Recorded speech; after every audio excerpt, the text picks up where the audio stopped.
نظریاتی زندگی گزاریں. اگر دوڑ دھوپ صرف بہترین گھر کی ہوتی، اگر دوڑ دھوپ صرف جائیدادیں بنانے کی ہوتی، اگر یہی کام ہوتا، میں کہا کرتا ہوں اگر دولت بڑی پیاری ہوتی نا تو سب سے زیادہ سیدہ فاطمہ کے گھر ہوتی. اگر یہ کوئی بہت اعلیٰ چیز ہوتی تو یہ تو وہ والا گھرانہ ہے کہ 3 دن چولہا نہیں جلا. اور کنز المال میں وہ لفظ موجود ہے کہ حضرت ابو ہریرہ فرماتے ہیں کہ اونٹ کے بالوں کی بنی ہوئی چادر سیدہ فاطمہ نے اوڑھی ہوئی تھی. اونٹ کے بالوں کی بنی ہوئی چادر، اور وہ چکی پیس رہی تھی، چکی چلا رہی تھی. کہتے حضور نے دیکھا تو نبی پاک کی آنکھوں میں آنسو ضرور آئے. اور پتہ محبوب نے کیا فرمایا؟ یہ کنز المال میں موجود ہے. محبوب فرمانے لگے شہزادی دنیا میں تھوڑی سی تکلیف برداشت کرو، آخرت کی ساری عزتیں اللہ تمہیں ہی عطا فرمائے. سبحان اللہ. یہ تھوڑی دشواری ہے. یہاں ہر بندے کی بیٹی دکھی نہیں، جس کو بھی پوچھ لیں دکھی ہے، جس سے بھی پوچھ لیں. حضرت جی دعا کرنا، پیر صاحب دعا کرنا، مفتی صاحب دعا کرنا، بزرگوں دعا کرنا. کیوں جی؟ بیٹی بڑی تکلیف میں. کیوں جی؟ کہتے سسرال والے کام بڑا کراتے ہیں. چکی پیستی ہے، لیپا پوتی کرتی ہے، اس کے ہاتھوں میں چھالے پڑ جاتے ہیں. ایسا ہوتا ہے کہ ستو کبھی آ جائیں تو پھر سارا دن ان ستووں پہ ہی گزر جائے. کبھی ایسا ہوتا ہے کہ 3 دن روزے رکھے جائیں اور ایک کھجور اور ایک پانی ملے افطار سحر کے وقت. یوں بھی کبھی وقت گزارا ہے. اور میرے عزیزوں یاد رکھنا، ہم نے جو مزاج اختیار کر لیا ہے نا اس وقت، یہ جو پوری دنیا میں گاڑیاں بھاگ رہی ہیں، ملک سے باہر لوگ جا رہے ہیں، دولتیں جمع ہو رہی ہیں، یہ ضروریات کا رٹا نہیں، یہ ضروریات نہیں، یہ خواہشات ہیں. ضروریات تو پوری ہو رہی تھی لیکن وہ جو خواہشات کی تکمیل تھی، وہ جو پڑوسیوں کی بڑی کار ہمیں پریشان کر رہی تھی، وہ جو گھر کے سامنے ایک پلاٹ تھا اور دل کر رہا تھا حویلی نہ بنا لوں، وہ جو ٹینشنیں تھی انہوں نے بہت بھگایا، لوگوں کو تھکا دیا. نظریاتی زندگی، اور نظریاتی زندگی میں کچھ کرنے کا عہد، کچھ ارادہ کیا جائے کچھ کام کرنے کا. دیکھو سارے لوگ ساری ڈیوٹیاں تو نہیں کر سکتے. میں یہ مائک اپریٹ نہیں کر سکتا، تو پھر میرا خیال ہے مجھے اس بندے کی بھی قدر کرنی چاہیے جو اسے چلا سکتا ہے. جو کام میں گاڑی میں سفر کرتا رہتا ہوں، وہ کہاں گھوم آتے ہیں تو میں تو سو جاتا ہوں کئی دفعہ گاڑی میں، لیکن ڈرائیور کو لوگ ڈرائیور کہہ کے پکارتے ہیں، حالانکہ تو سویا ہوا تھا، وہ تو جاگ رہا تھا. اس کی اہمیت کو سمجھنا چاہیے. ہم نہ زندگی میں کوئی بھی کام کریں، ایک تو کام کریں اور جو ایک کریں زندگی میں، لیکن ذرا سونا کر کے کریں. کوئی ایک مقصد بنا لیں، کوئی ایک مقصد ہو، کوئی ارادہ ہو، کوئی پروگرام ہو. نہ سمجھ آئے تو بخاری میں حدیث موجود ہے، ایک بوڑھی اماں حضور کی مسجد میں جھاڑو دیتی تھی. اور چلو کچھ کرتی تو تھی نا یار. اور دیکھو سعادت، جھاڑو وہاں دیتی ہے جہاں 70,000 فرشتے سویرے آتے ہیں، 70 شام آتے ہیں. سبحان اللہ. سبحان اللہ. حضور کی مسجد شریف میں جھاڑو دیتی ہے خاتون. ہمارے ہاں تو خیر امام خطیب کی بھی کوئی قدر نہیں ہوتی، کوئی نہیں ہوتی. امام کبھی کو مشورہ دے لے تو کہتے ہیں اسلامہ زیادہ دیندہ ہے، مولوی نواں لے آؤ، مشورے زیادہ دیتا ہے، اس کو چینج کرو. اور مسجد کے خادم کی کوئی حیثیت، لیکن جو مسجد میں جھاڑو دینے کی فضیلت ہے نا. حضرت بابا فرید صاحب سے جب کو بندہ کہتا تھا نا دل بڑا پریشان ہے، تو بابا صاحب کہتے تھے مسجد میں جھاڑو دیا کر، اللہ سکون عطا کرے گا. سبحان اللہ. سبحان اللہ. مائک میں نہ بولیں جی، سنیں بات. مسجد میں جھاڑو دیا کر. اٹھ نہ فریدہ ستیا تے خلقت ویکھن جا، تے متے کوئی مل جائی بخشیا تے چل تم ہی بخشیا جا. اٹھ نہ فریدہ ستیا تے جھاڑو دے مسیت، اوے تو ستا ہے تے رب تے جاگدا ہے، تیری ڈاڈے نال پرید. اٹھ نہ کچھ کر. وہ خاتون چلو کوئی کام تو کرتی تھی نا. دیکھو نا گلی سے گزرتے ہیں لوگ، اب وہاں کھڈا ہے، سب کا موٹر سائیکل گاڑی سب تنگ ہوتے ہیں. جو بندہ ابھی گزر رہا ہے نا روڈ پہ، وہ تبصرہ کر رہا ہے کہ دیکھو بلدیہ والے صحیح نہیں کراتے. تبصرہ جو سارے کرتے ہیں، ایک کئی تے ایک دا بڑا، 2 بندے درکار ہیں، رستہ ٹھیک ہو جاتا ہے. پر اتنی محنت کرنے کو کوئی تیار ہے؟ کیونکہ ہمارے ملک میں جو شے سب سے عام ہے وہ تبصرہ ہے. تبصرہ کرو صبح و شام جتنا ممکن ہے، تبصرے کرو، ڈیوٹی یہی ہے ہماری.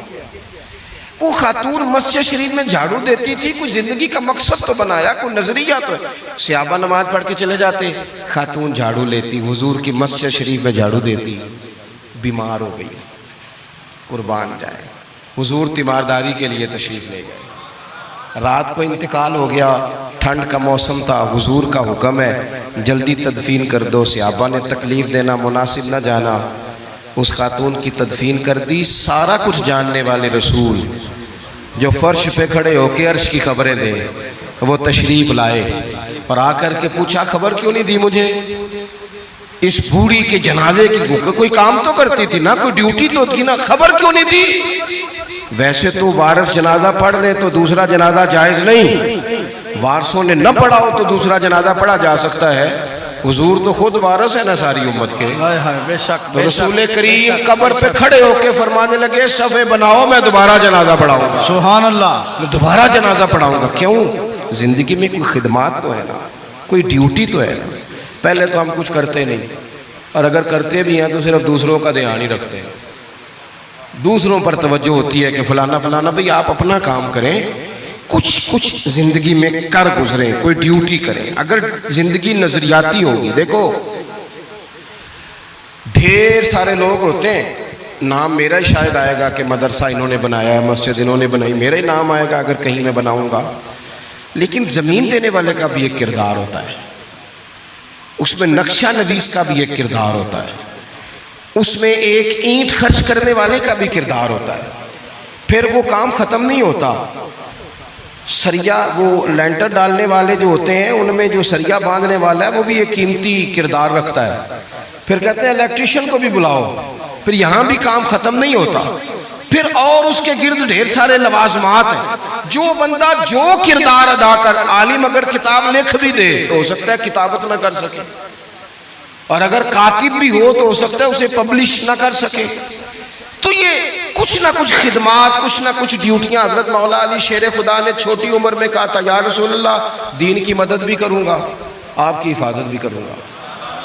63 سال عمر پائی اور ہر میدان میں اگلی صفوں میں، ہر میدان میں اگلی صفوں میں، ہر میدان میں اگلی۔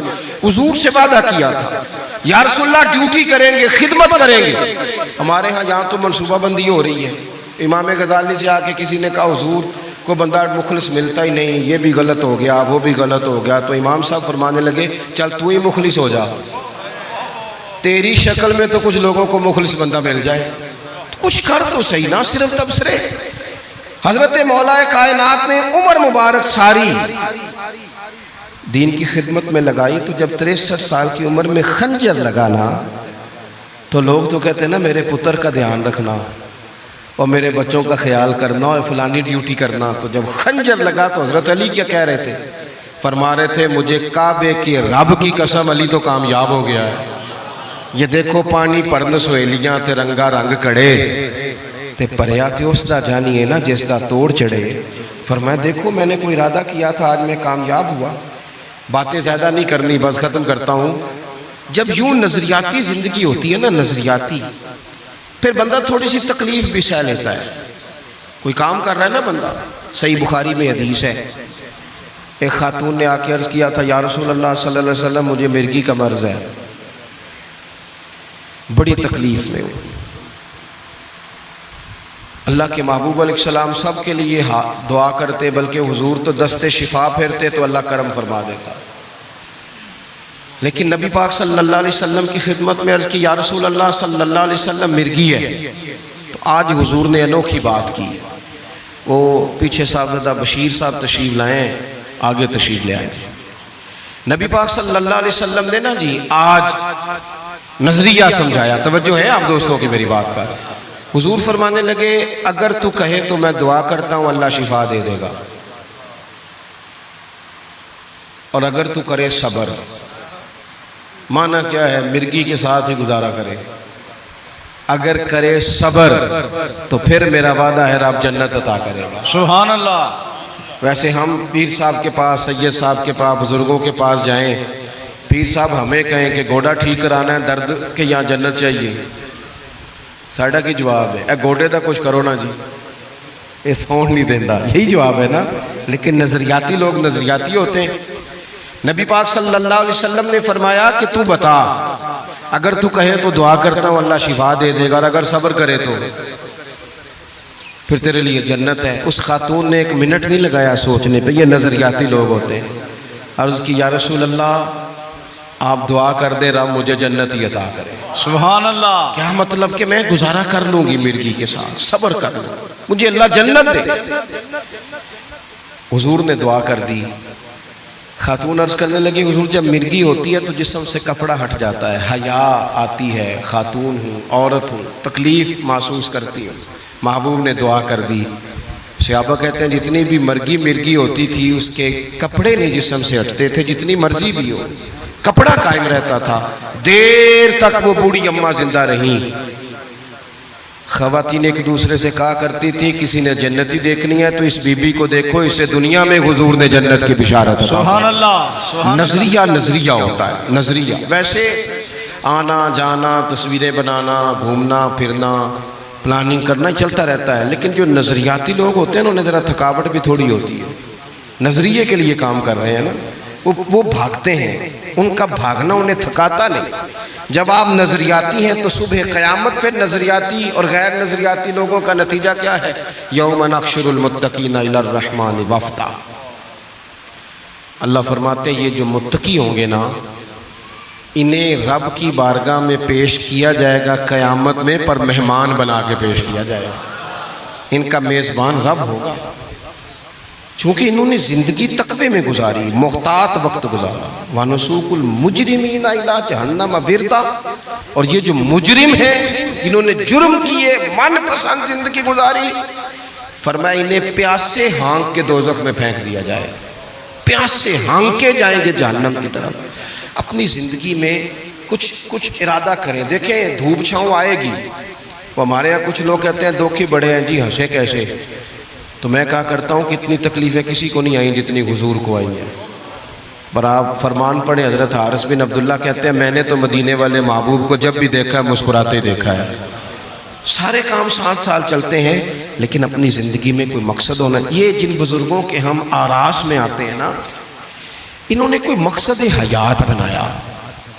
یہ مت سمجھنا کہ ساری زندگی پھولوں پہ گزری، یہ عرس وغیرہ یہ سارے کام بعد میں ہوتے ہیں، بعد، ورنہ ڈھیر سارے صوفیاء ایسے ہیں جنہوں نے روڑے کھا کے وقت گزارا، بڑے ٹھیک ٹھاک روڑے کھائے، بڑی تکلیفیں برداشت کی، اور ان کی اگر آپ تاریخ پڑھیں گے تو بڑا کچھ ان کے ساتھ کیا گیا، بڑے معاملات ہوئے۔ ایسا نہیں یہ شہادت گاہ الفت میں قدم رکھنا لوگ آسان سمجھتے ہیں مسلمان ہونا، یہ بڑا مشکل کام ہے، اس سے ہو کے گزرنا پڑتا ہے۔ لیکن ڈیوٹی کریں، کوئی کام کریں، کچھ اپنے ذمے لیں۔ یہ جو ہم وقت گزار رہے ہیں نا جی، آپ یہاں کیوں بیٹھے کہتے ٹائم پاس کر رہا ہوں،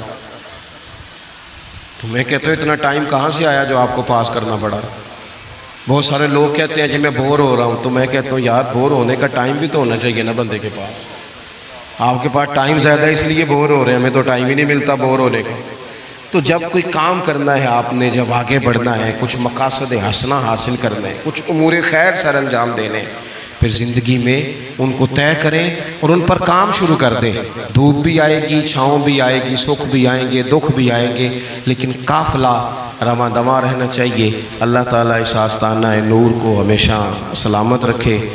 میرا ایک اور جگہ پہ وعدہ تھا، مجھے وہاں آگے بڑھنا ہے۔ یہ جو محفلیں ہوتی ہیں یہ کبھی بھی ان کو شخصیات کی محفلیں نہیں بنانا چاہیے، ساری تقریری نظریے پہ کی ہے۔ محفلیں تو حضور کے نام کی، کوئی آئے گا کوئی جائے گا، یہ تو سلسلہ چلتا رہتا ہے، اس میں کبھی بھی یہ فوکس نہ کریں۔ آپ حضرت کے لیے آئے ہیں، بزرگوں کے لیے آئے ہیں۔ میں نے جب وعدہ کیا تھا تبھی گزارش کی تھی کہ مجھے اتنے کو بجے آپ موقع دے دیں تاکہ مجھے آگے بڑھنا ہے۔ کسی دوست کو اٹھنے کی ضرورت نہیں، بزرگ بیٹھے ہیں، سادات بیٹھے ہیں، یہ ٹھیک نہیں ہوتا، اچھا نہیں ہوتا۔ اطمینان سے بیٹھے آپ لوگ، صرف وہ 2-4 ایک سنگی جو میرے ساتھ ہیں وہ تشریف لے جائیں گے، باقی مرتب پروگرام ہے وہ اپنی ترتیب سے آگے بڑھے گا۔ آخر دعوانا الحمد